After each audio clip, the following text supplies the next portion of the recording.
just once would be enough for those who've lost in life. The second half gets underway. Can Tip come back? What will be the effects of the words at half-time from Babs Keating? Nicky English here, beaten straight away by Paul Cooney, supported here by Jerry McInerney, and there's an injury there to the face of John Lahey, I think. In the early stages of the second half, I'm sure they'll attend to John Lahey and get him back into the match as quickly as possible. But right now they're down to 14 players, and it's Pádraig Kelly. Paul Delaney whipping it down. Again, it's Pádraig Kelly standing his ground. Partially blocked down here by Michael Cleary, supported here by Anthony Cross. Cross going forward. Nice robbery there. Beautifully done.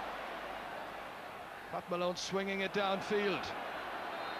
Joe Rabbit had to wrestle that ball away there from Noel Sheehy. Galway continuing to lead. We played 9 minutes of the second half and no improvement on the half-time scoreline. Pile up over there. It's won by Joe McGrath. There's a tip player on the ground. Still McGrath going forward. Challenged by Bobby Ryan. Bobby doing well. Supported by Noel Sheehan here. Good clearance. They're outside. There was a pile up. I think what happened actually is two Tipperary players collided, and the clash of heads between the two of them. So there's two Tipperary players down the line actually, I think. Here you see Rémi Ryan going back here with his eye on the ball and just tries to knock it away, and Paul Delaney comes in, and the complete clash of heads there between the two Tipperary players, and this could be very, very serious for them. Galway fans, Kilkenny fans, Tip fans and Antrim fans combining to salute the Tip number 5, who makes his way off. Aidan Ryan cutting this ball in. I make it about 15.5 minutes gone, but we've had at least a 5-minute hold-up for that injury. Bobby Ryan is now right half-back. Michael O'Mara centre-back. Remember, it's still 1-9 to 5 points as Pádraig Kelly. Michael Coleman trying to make headway, beaten for it by Aidan Ryan. Whipping on it out here. Brendan Keogh. Picked up here again by Joe McGrath. Good solo run through the centre. Can this produce the first score of the second half? It can. Goes to Galway's Joe McGrath. He's got 4 points. Yes, again, and Joe McGrath just making yards on Declan Carter. He just can't get back at him, and takes a very good point, and that's just what Galway needed this stage to keep their momentum going after the stop. Declan Carr beaten by Michael Coleman. Now Michael O'Mara, captain the side in the Munster final. On nicely towards Declan Carr, and he's put it over the bar. Declan Carr has scored it. So Michael O'Mara settling in well. It was Declan Carr who got the score, and 7 points the difference again. Pádraig Kelly once again. Nice sideline cut through the centre. Michael O'Mara picking it up. Trying to pick up the tempo of this game as well. Again is Pádraig Kelly. Amazing to think that it's Kelly's first championship match. Likewise, Murty Killalay, they've settled in so well. O'Mara, blocked down by Michael McGrath. They're doing the basic, simple things well. And there was a foul. 11 minutes of normal time to go, plus, of course, the injury time. Michael Cleary tapping it over the bar. That's a 5th point for Michael Cleary, 4 of those coming from place balls. 6 points the difference. If this gets very tight, can you just imagine how tense it's going to get if it goes to injury time? That's gone over the bar. Can Tip come back? Can Galway maintain the effort? They've looked determined, they've looked good. Batted down there by Pádraig Kelly. Tip now trying to raise the tempo. There's a wild pull by Tom Helibert, who has to be careful. He's put over 5 of 6 frees so far, and he's now put over 6 out of 7. It's one, however, here and taken away. That's Michael O'Mara, fired up no doubt to show the selectors that he should have been part of the action from the outset. Nicky English now rounding Paul Cooney, but the referee spotted the free takers. Have a very important role to play in this match.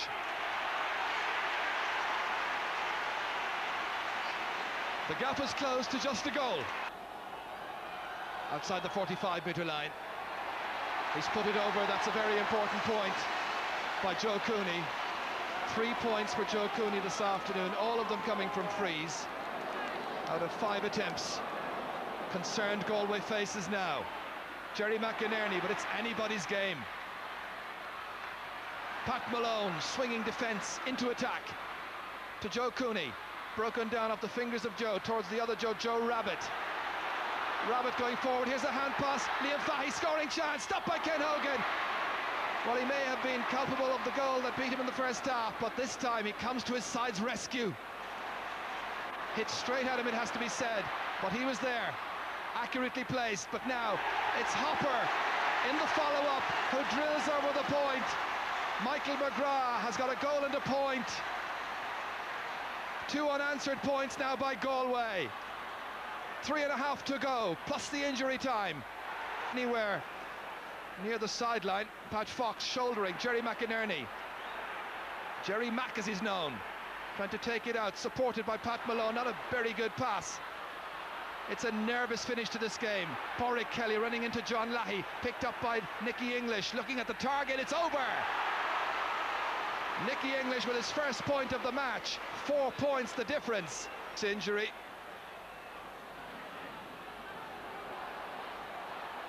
Rabbit rising up for it, claiming it. Knocked in, 2 men in the attack. Michael Ryan back there for Tipperary. Joe Cooney has it, and Joe Cooney has pointed the match with his 4th point in all. There are 5 between. He widens the gap at a critical stage in them. He's delighted. They're all. Well, the amateur whistlers have noted that the 70 minutes are up as Michael Cleary taps it in, and Anthony Cross was coming in for it but couldn't make any kind of contact. Out to the middle to Joe Rabbit. That's a very good switch out onto the 40. Now around midfield, Joe Rabbit. This Tipperary team into the attack again. Cross still going forward. Again, we have to say they need that goal.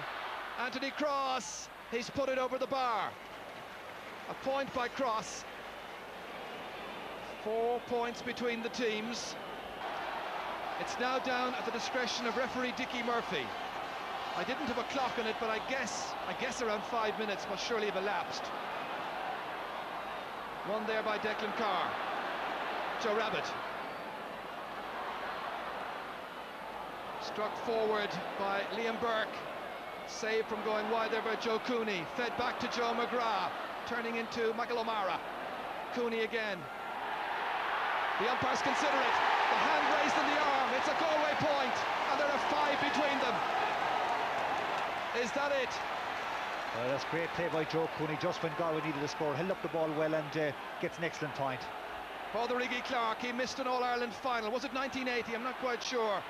But he missed being part of a Galway success story, but he's relishing this. They all are. And that's Liam Burke with a 2nd point.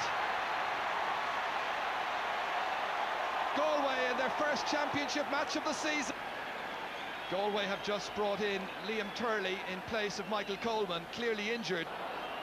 John Lahey hasn't scored so far. Well, he's got one now. Time has been played. All of that because of the injuries earlier on to Paul Delaney and Rémi Ryan. Alone. Bobby Ryan not having any of it, but it's the other Joe Rabbit, coming stylishly forward to take another point. They're having a terrific afternoon at Croke Park. They've been the better team. They deserve to win. Runs through the cover towards Nicky English. Can he get a goal yet? On to Aidan Ryan. Oh, it strikes the post, and it's a goal! Fox the scorer. Richie Burke or the foot of the post, and Pat Fox with the goal. So here you can see Nicky English gets a hand pass aside to Aidan Ryan, and good shot by Aidan Ryan, but hits the butt of the post, and Pat Fox right place, great finish. It's all over. The referee played nearly 8 minutes of injury time, but it's going to be Kilkenny who will play Galway in the 1993 All-Ireland Hurling Final. They played with determination and won in the end by a mere 2 points. It's 116 to 114.